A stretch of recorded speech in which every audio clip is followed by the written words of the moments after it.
आप सभी का स्वागत है आपके अपने चैनल कॉमर्स स्पॉटलाइट में। मैं आयुषी आज आपके लिए एक डिटेल वीडियो लेके आई हूँ जो रिलेटेड है डीयू में पीएचडी फॉर्म्स आउट हुए हैं, पीएचडी एडमिशन स्टार्ट हो रहे हैं।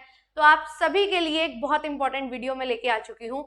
जिन्होंने भी अभी हाल ही में अपना यूजीसी नेट जेआरएफ क्वालिफाई किया है उन सब के लिए बहुत ज़्यादा इंपॉर्टेंट न्यूज़ ये है एंड बिल्कुल इंपॉर्टेंट नोटिफिकेशन है। और एक चीज़ मैं आपको बता दूं कि डीयू में हमारे पास जो है एप्लीकेशन फॉर्म्स आउट हुए हैं। काफ़ी टाइम पहले जो है नोटिफिकेशन आया था जिसमें बताया गया था कि आप सभी जो है अभी फेज 1 फेज 2 के अकॉर्डिंग जो है फॉर्म फिल कर सकते हैं और कैटेगरी वाइज यहाँ पे सारी चीज़ें जो है आपको बताई गई थी।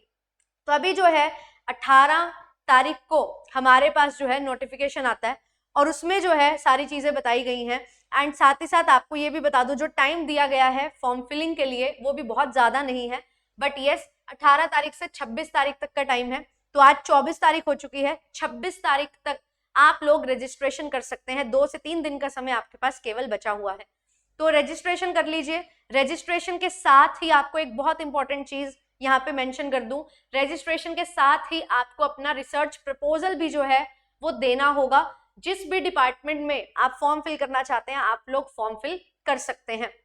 फॉर्म फिलिंग के लिए भी आपके लिए प्रॉपर जो है यहाँ पे बताया गया है किस तरीके से आप लोग फॉर्म फिल करेंगे। जैसे ही आप जो है जाएंगे वेबसाइट पे तो आप लोग रजिस्ट्रेशन कर सकते हैं। रजिस्ट्रेशन हमारे स्टार्ट हो चुके हैं। इस तरीके से आपके पास एक विंडो जो है वो ओपन होके आ जाएगी एंड यहाँ पे आप न्यू रजिस्ट्रेशन पे क्लिक करेंगे तो आप जो है अपना नाम वगैरह, डेट ऑफ बर्थ वगैरह, ईमेल वगैरह डाल के, है ना, तो आपके पास पूरा का पूरा आपका रजिस्ट्रेशन हो जाएगा और उसके बाद आप अपना फॉर्म फिल कर सकते हैं।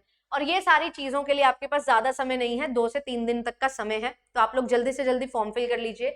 इंटरव्यू कैसे होगा, तो जो भी डिपार्टमेंट में आप फॉर्म फिल करेंगे, जिस भी डिपार्टमेंट में, जैसे आप कॉमर्स से हैं या फाइनेंस मैनेजमेंट में है, इकोनॉमिक्स में करना चाहते हैं, कंप्यूटर साइंस में करना चाहते हैं, हिस्ट्री में है, जिस भी डिपार्टमेंट में है, तो आप लोग जो है यहाँ पे देख सकते हैं आपके लिए जो है नवंबर 1 से लेके नवंबर 15 तक जो है इंटरव्यू होने वाले हैं। अलग अलग डिपार्टमेंट का अलग अलग टाइम पीरियड पे इंटरव्यू होगा। फिर उसके बाद जो है 17 नवंबर तक आपको जो है डीआरसी और बीआरएस रिकमेंडेशन हो जाएगा। देन लास्ट डेट जो पेमेंट ऑफ फीस है वो आपकी 21 नवंबर है और आपकी इसी तरीके से क्लासेस जो है स्टार्ट हो जाएंगी। तो पूरा का पूरा डॉक्यूमेंट जो है ये आपके सामने है। इसमें हम लोग आगे देखें तो यहाँ पे सारे इंपॉर्टेंट पॉइंट्स वगैरह भी दिए हुए हैं कि अगर आपको एडमिशन करवाना है तो क्या क्या चीज़ें आपने ध्यान में रखनी है। तो अगर मैं आपको यहाँ पे बताऊं, जैसे हमारे पास 3 कैटेगरीज जो है वो रहती हैं। तो अगर आपने पीएचडी ओनली क्वालिफाई किया है तो यहाँ पे ध्यान रखिएगा, अगर आप पीएचडी ओनली क्वालिफाई करे हुए हैं तो आपके पास जो है 1 साल का आपका जो स्कोर है वो मान्य होता है। तो आपके पास दिसंबर 2024 या आपका जो है जून 2025 का जो स्कोर है वो रहेगा। और अगर आपने यूजीसी नेट भी क्वालिफाई किया है तो भी आपका पीएचडी स्कोर जो है वो ये 2 टाइम पीरियड का ही मान्य होगा। अगर आपने जेआरएफ क्वालिफाई किया है तो जेआरएफ के लिए क्या होगा, जेआरएफ के लिए आपको 3 साल का टाइम मिलता है। तो जेआरएफ अगर आपका 2022, 23, 24 और 25 का है ना, यानी कि अगर हम बात करें, हम 2025 अक्टूबर की बात कर रहे हैं तो 2022 अक्टूबर के बाद अगर आपके पास जो है आपने क्वालिफाई किया है तो यहाँ पे आपको अलाउ किया जाएगा। तो ये चीज जो है आपने ध्यान में रखनी है, ठीक है। It is very very important. 2022 अक्टूबर के बाद, है ना, अगर आपने जेआरएफ क्वालिफाई किया है तो यहाँ पे आप लोग फॉर्म फिल कर सकते हैं क्योंकि 3 साल का समय आपको मिलता है। तो ये चीज आपने ध्यान में रखनी है, आप लोग एलिजिबल हो जाओगे। अब बात आती है कि मैम किस तरीके से पेपर होता है। तो यहाँ पे आपको मैं बता दूं कि अगर आप सभी पीएचडी ओनली और यूजीसी नेट क्वालिफाई किए हो तो आपका एंट्रेंस टेस्ट होगा और उसके बाद आपका इंटरव्यू होगा, है ना। बट अगर आपने जेआरएफ क्वालिफाई किया है तो आप सीधा डायरेक्टली जो है इंटरव्यू में बैठेंगे। अब एलिजिबिलिटी की बात की जाए तो जो दिल्ली के नॉर्म्स हैं, दिल्ली यूनिवर्सिटी के, उसके अकॉर्डिंग आपकी एलिजिबिलिटी है।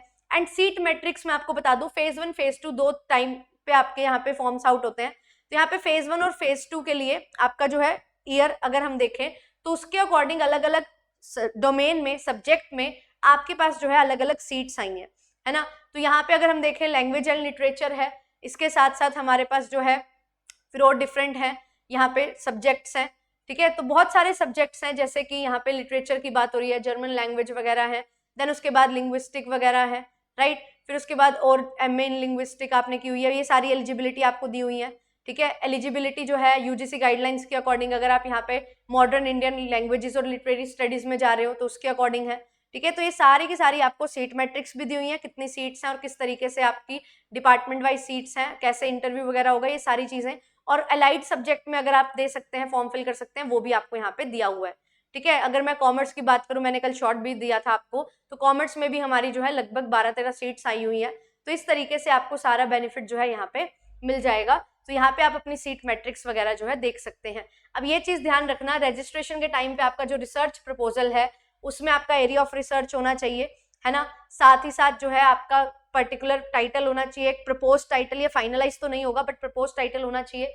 कितना टाइम लगेगा आपको, क्या किस तरीके से आप स्टडी करोगे, कैसे डेटा कलेक्ट करोगे, सारा ब्रीफ रिव्यू, कुछ आपने जो किया है ऑलरेडी अवेलेबल लिटरेचर का रिव्यू किया है वो, एंड ऑब्जेक्टिव आपके रिसर्च के, मेथोडोलॉजी क्या फॉलो करोगे, रेफरेंसेस क्या यूज की हैं, ये सारी चीजें आपको यहाँ पे फॉलो करती हुई चलना है, ठीक है। फिर उसके बाद यहाँ पे जो है जिस एरिया में काम हो रहा है उसके अकॉर्डिंग आप सारी चीजों को देखते हुए चलोगे, तो इस तरीके से है। और आपकी मास्टर डिग्री जो है बिल्कुल कंप्लीट होनी चाहिए, और अगर आपने बैचलर्स की है, मास्टर्स नहीं की है, तो आप सीधा पीएचडी के लिए एलिजिबल हो जाते हो।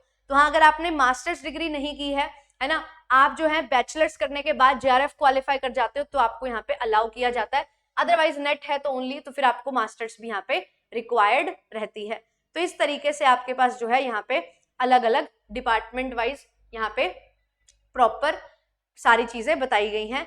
और एडिशनल इन्फॉर्मेशन भी है कि इंटरव्यू जो है डिपार्टमेंट के द्वारा किया जाएगा, एक पैनल होगा, एंट्रेंस टेस्ट जो हुआ है उसके बेसिस पे आपके कितने मार्क्स हैं उसके अकॉर्डिंग सारी चीजें यहाँ पे देखी जाएंगी, ठीक है। और ये सीट मैट्रिक्स प्रॉपर बताया हुआ है कि कौन सी कैटेगरी में कितनी सीट्स हैं, ये सारी चीजें आपको ध्यान में रखनी है, ठीक है। अलग अलग डिपार्टमेंट की अलग अलग यहाँ पे सीट्स हैं और अलग अलग एलिजिबिलिटी है जो हर एक पर्टिकुलर सब्जेक्ट के लिए है। तो आपको उस पर्टिकुलर सब्जेक्ट की एलिजिबिलिटी जरूर देख लेनी है, सो दैट आपको प्रॉपर हर चीज जो है समझ आ जाए, और डिपार्टमेंट वाइज क्या डिसाइड किया गया है डीयू की तरफ से वो भी आप लोग अच्छे से देख सकते हैं। ये पूरा का पूरा जो है पीडीएफ में आपको शेयर कर दूंगी कॉमर्स स्पॉटलाइट बाय जेआरएफ अड्डा चैनल पे, टेलीग्राम पे आपको ये सारी चीजें यहाँ पे मिल जाएंगी, ठीक है। तो यहाँ पे हर फेज 1 फेज 2 सबकी जो है सीट्स वगैरह दी हुई है, प्रॉपर आपको सारी चीजें यहाँ पे बताई हुई हैं, इनको आप लोग फॉलो कर सकते हैं।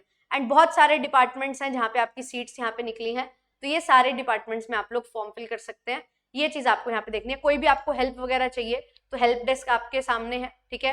कैंडिडेट्स के लिए यहाँ पे एडमिशन ब्रांच वगैरह सब कुछ बताया हुआ है, फोन नंबर्स आपको दिए हुए हैं, है ना। पीडब्ल्यूडी कैंडिडेट्स के लिए है, अगर आप फॉरेन स्टूडेंट्स हैं उनके लिए भी यहाँ पे आपको सारी चीजें जो है मेंशन कर रखी हैं, फोन नंबर वगैरह भी आपको दे रखे हैं, सो दैट आपकी कोई भी क्वेरी हो आप उसको वहाँ पे पूछ सकते हो, ठीक है। तो ये चीज आपको यहाँ पे ध्यान में रखनी है।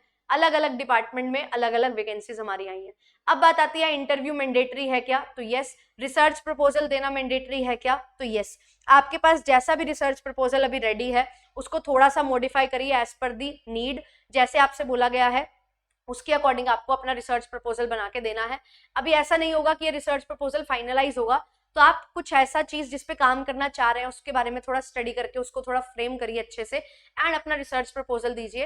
एंड इंटरव्यू के टाइम पे आपसे डिस्कशंस होंगी तो उसमें आप लोग चीजें ऐड ऑन भी बिल्कुल कर सकते हो और बता सकते हो, एंड अच्छे से जो है आप अपनी सिलेक्शन के लिए जो है प्रिपरेशन कर सकते हो। बट आपको इंटरव्यू में जो चीजें पूछी जाएंगी आपके सब्जेक्ट से रिलेटेड, आपके एरिया से रिलेटेड, आपको स्टैट से रिलेटेड, रिसर्च से रिलेटेड, अपने सब्जेक्ट से रिलेटेड प्रॉपर नॉलेज होनी चाहिए, उसके बेसिस पे आपका इंटरव्यू में सिलेक्शन होता है। तो रिसर्च प्रपोजल जो है एक बेसिकली एक वे होगा फिल्टरेशन का बेसिक, बट उसके बाद आपका इंटरव्यू जो है वो मेन रोल प्ले करेगा। और if you are a JRF तो जेआरएफ को बहुत ज्यादा एडवांटेज यहाँ पे मिल जाता है ऑब्वियसली, क्योंकि उन्होंने एक तो पहले ही अपना एंट्रेंस जो है वो नहीं देना, सीधा इंटरव्यू में वो अपेयर होते हैं, तो इंटरव्यू में आपको बहुत अच्छा फेयर चांस जो है वो मिलता है अपने आप को प्रेजेंट करने का। तो वो सारी चीजें आपके लिए यहाँ पे हेल्प कर जाती हैं। तो अगर आपने जेआरएफ क्वालिफाई किया है पिछले 1-2 साल में तो बिल्कुल आप लोग अप्लाई करिए। एंड अगर आपने जेआरएफ क्वालिफाई नहीं भी किया है तो भी अगर आपने पिछली बार जून 25 का या दिसंबर 24 का यूजीसी नेट क्वालिफाई किया है या आपने पीएचडी ओनली क्वालिफाई किया है तो भी आप अप्लाई कर सकते हो। अपने रिसर्च प्रपोजल पे मेहनत करो और एंट्रेंस के लिए अच्छे से प्रिपरेशन करो। एंट्रेंस में आपको रिसर्च से रिलेटेड, स्टैट से रिलेटेड एंड आपके सब्जेक्ट से रिलेटेड ही क्वेश्चंस पूछे जाते हैं, ठीक है। All the very best. कोई भी आपको डाउट है तो आप बिल्कुल कमेंट सेक्शन में लिख सकते हैं। और मैं आपको ये भी बता दूं फीस वगैरह भी जो है वो भी आपकी यहाँ पे रहने वाली है, तो उसको भी आपने अच्छे से देख लेना है, ठीक है। आपका जो है रजिस्ट्रेशन होगा तो यहाँ पे आप देख सकते हो SC ST PWD के लिए 300 रुपए है और UR EWS और OBC NCL कैटेगरी के लिए 750 रुपीज की यहाँ पे जो है आपकी फीस है। तो आपको कैंडिडेट्स को फीस पे करनी है, ठीक है, जिस भी प्रोग्राम में आप जाना चाहते हो उसके अकॉर्डिंग, एंड यहाँ पे आपकी फीस वगैरह जो है वो आपको फिल करनी होगी एंड लॉग इन करके रजिस्ट्रेशन करके आप लोग हर चीज को पूरा अच्छा तरीके से कंप्लीटली फिल कर सकते हो। तो अभी 2 दिन का समय है ना, अच्छे से जो है ध्यान से देखो, अपना एरिया देखो, अपनी डोमेन देखो, अपना जो भी जिस भी डिपार्टमेंट से आप करना चाहते हो PhD, obviously management, commerce, economics, उस डिपार्टमेंट में अपने एरिया के अकॉर्डिंग जो है काम करिए एंड एरिया के अकॉर्डिंग अपना रिसर्च प्रपोजल बना के रजिस्ट्रेशन जरूर कर लीजिए। उसके बाद आपका डिपार्टमेंट वाइज जो इंटरव्यू वगैरह होगा वो सारी चीजें आपको पता लग जाएंगी। और बिल्कुल आपको, अगर आपने जेआरएफ क्वालिफाई किया है तो जरूर अप्लाई करना चाहिए। बेशक आपका रिसर्च प्रपोजल बहुत अच्छा अभी आपके पास नहीं है, जैसा भी है उसको थोड़ा सा अकॉर्डिंगली फ्रेम करिए एंड थोड़ा अच्छा लिटरेचर रिव्यू करिए एंड उसके साथ साथ जो है आप अपना फॉर्म फिल करके रजिस्ट्रेशन करके इंटरव्यू में जरूर अपीयर करिए, ठीक है। और आपके लिए एक और चीज बता दूं, अगर आपने यूजीसी नेट जेआरएफ क्वालिफाई करना है तो सिलेक्शन बैच जो है वो आपके लिए आ चुका है। आप लोग पूरा कंप्लीट पैकेज ले सकते हैं, 15% का डिस्काउंट आपको मिल रहा है। दीप15 कोड आप यूज कर सकते हैं टू गेट 15% डिस्काउंट। और इस पर्टिकुलर बैच में आपको previous year questions, test series, सब चीजें मिल जाएंगी। और यूट्यूब पे भी आपके लिए क्लासेस चल रही हैं, बहुत बढ़िया तरीके से आपका पूरा शेड्यूल है। इस शेड्यूल को आप लोग जो है फॉलो कर सकते हैं।